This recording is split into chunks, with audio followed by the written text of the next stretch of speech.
मंडल गांव के main road से इस साइड को मुड़ता है माता अनसुईया के लिए रास्ता। जब आप माता अनसुईया के मंदिर की ओर जाएंगे तो यहाँ तक आप बाइक गाड़ी से आ सकते हैं। इसके आगे आपको पैदल रास्ता तय करना होगा। माता अनसुईया के मंदिर जाने का जो पगडंडी का रास्ता है वो बड़ा ही सुंदर है। साथ में एक नदी चलती है। आपको मेन रोड मंडल गांव करके एक स्टेशन है, वहाँ से आपको ऊपर के लिए आना है और फिर इस नदी के साथ साथ रास्ता चलता है जो कि बड़ा ही सुंदर दृश्य है। यहाँ पे एक स्वागत द्वार बनाया हुआ है। सड़क से आप पैदल भी आ सकते हैं। वैसे तो 1 किलोमीटर बाइक पे आना है तो बाइक पे आइए, वरना पैदल भी आ सकते हैं। फिर आगे आकर आपको ये स्वागत द्वार मिलेगा। सिरोली गांव है, एक सिरोली गांव में आके स्वागत द्वार है। इस पुल को क्रॉस करने से पहले आप यहाँ पे बैठ भी सकते हैं, बैठने के लिए बनाया हुआ है। वो जो सामने पुल दिख रहा है उस पुल से भी जा सकते हो। आगे से फिर पैदल ही जाना पड़ेगा, वहाँ से भी गाड़ी या बाइक नहीं जाती। पानी इतना साफ़ है कि नीचे का एक एक चीज़ दिखाई दे रही है। छोटी छोटी मछलियाँ, अगर आप देख पा रहे होंगे वीडियो में तो देखो कितनी छोटी छोटी मछलियाँ हैं। यहाँ पे एक कुंड बना हुआ है। सिरोली नाम का एक गांव है, इसके बीच से होकर आपको जाना पड़ेगा। रास्ता तो पक्का है बना हुआ।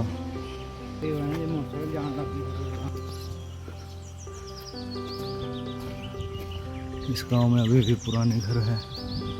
यहाँ पे 2 रास्ते हो गए हैं, अब पता नहीं चल रहा है यहाँ जाना है वहाँ जाना है। इधर ही चलते हैं फिर।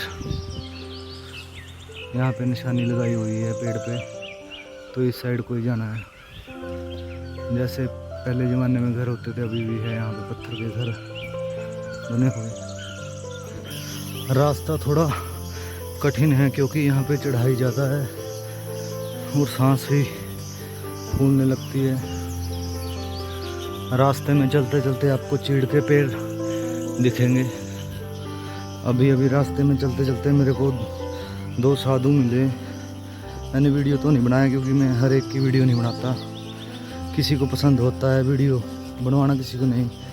तो वो बता रहे थे कि माता अनसुईया के साथ में एक दत्तात्रेय भगवान का मंदिर है, वो माता जी के ही पुत्र थे।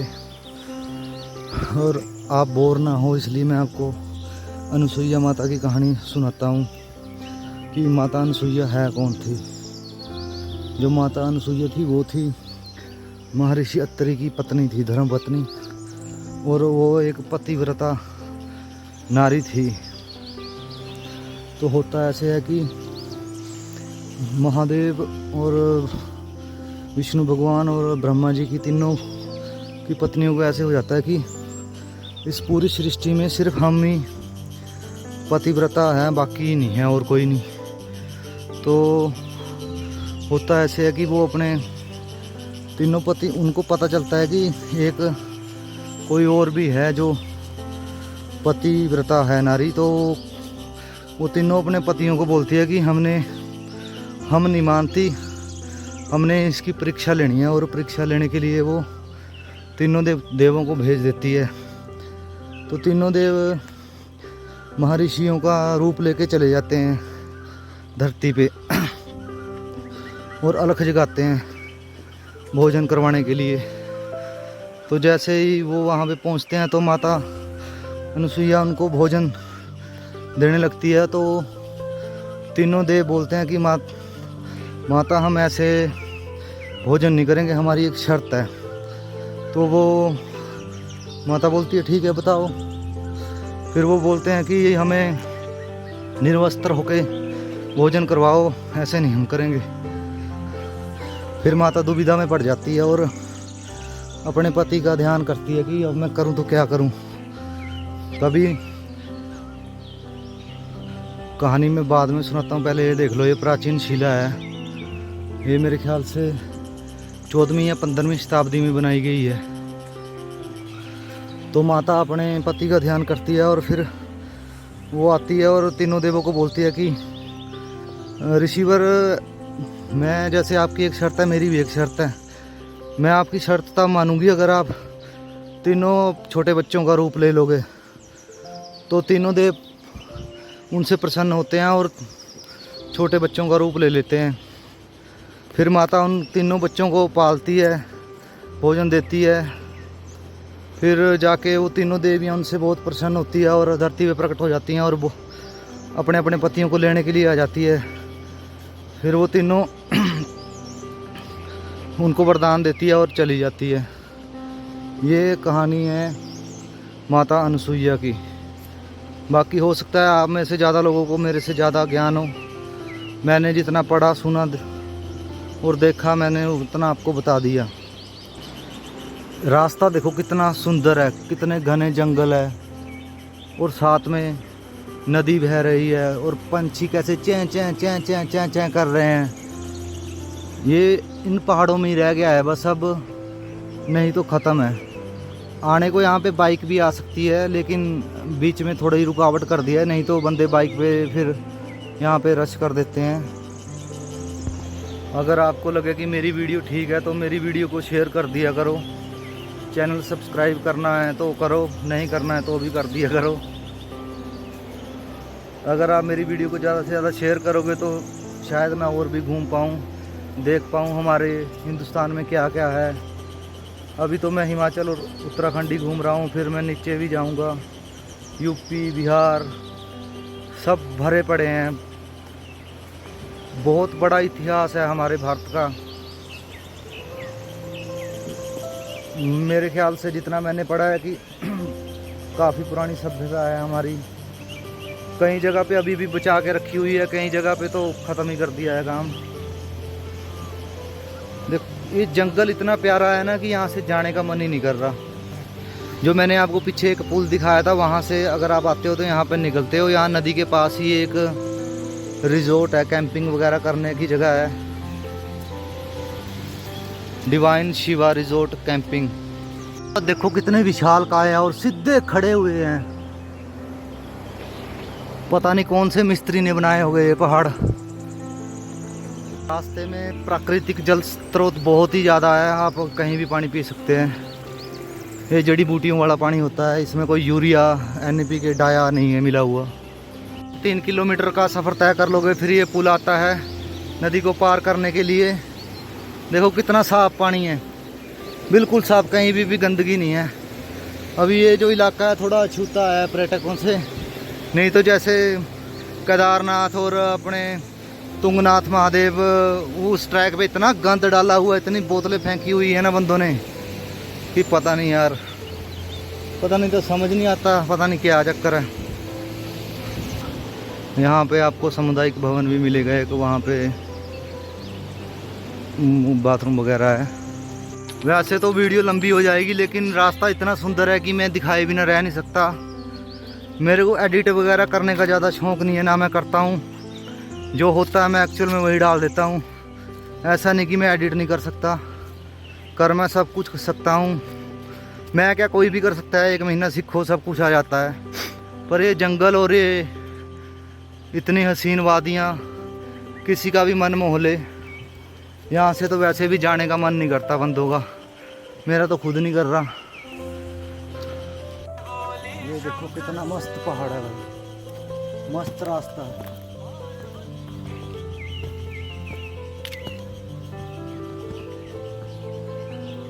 अनसुईया का मंदिर 2 किलोमीटर रह गया है भाई। ये लगे हुए हैं पेड़ों में, बीच में ऐसा लगता है कि कहीं रास्ता ही ख़त्म हो गया।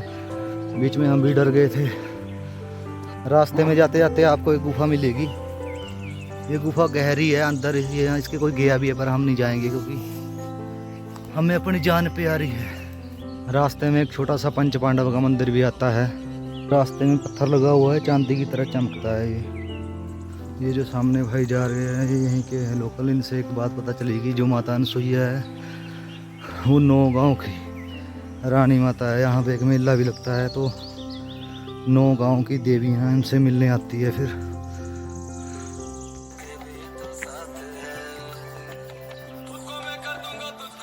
ये आ गया है वो लेक जिसकी मैं बात कर रहा था। इस पत्थर पे लिखा हुआ है, प्राचीन लेक है प्राचीन भाषा पे, और इसकी ट्रांसलेशन इस साइड की हुई है। अगर आप देख पा रहे हैं किस भाषा में ये तो नहीं पता, ये तो इनको ही पता होगा। ऋतुषीण शिला पर उत्कीर्ण से देवी रुद्रनाथ मंदिर को जाने वाले दुर्गम पैदल ब्राह्मी लिपि में है भाई। ये जो रुद्रनाथ के लिए पैदल रास्ता उसके बारे में बताया गया है, बाकी आप खुद पढ़ सकते हो।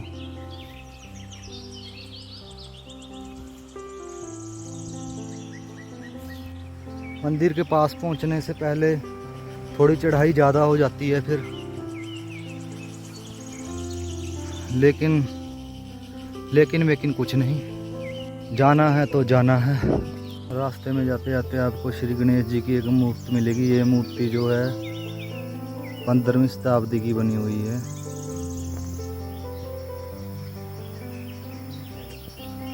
जैसे ही आपकी चढ़ाई पूरी होती है वैसे ही आपको गांव का दृश्य दिखता है।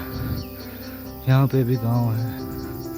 कैसे रहते होंगे ये भाई यहाँ इतनी दूर ऊपर। सामने दिखता है माता का मंदिर जो प्राचीन बना हुआ है। इसके आगे बोलते हैं कि अब नया भी बन गया पर लेकिन प्राचीन मंदिर पीछे है। मंदिर का प्रवेश द्वार, और जहाँ पे साइंस डॉक्टर सब फेल हो जाते हैं वहाँ पे माता शुरू होती है।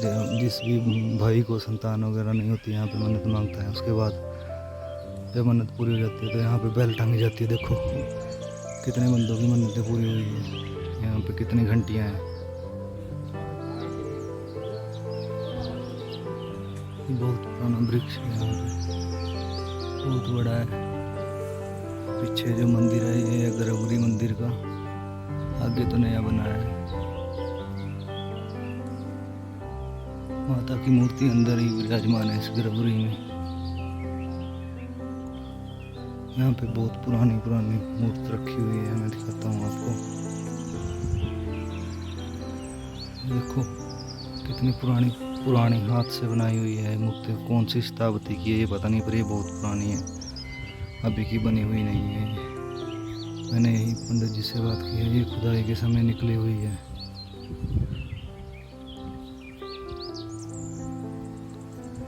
पीछे से है यहाँ भी बेल टांगी हुई है। ये बेल तभी यहाँ पे बांधी जाती है जब किसी की मनोकामना पूरी जाती है। जिस किसी भाई बहन को बच्चा नहीं होता तो यहाँ पे मन्नत मांगते हैं। 1 साल के अंदर अंदर ही उनको संतान की प्राप्ति हो जाती है।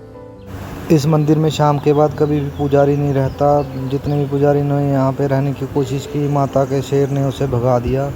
यहाँ माता का शेर आता है।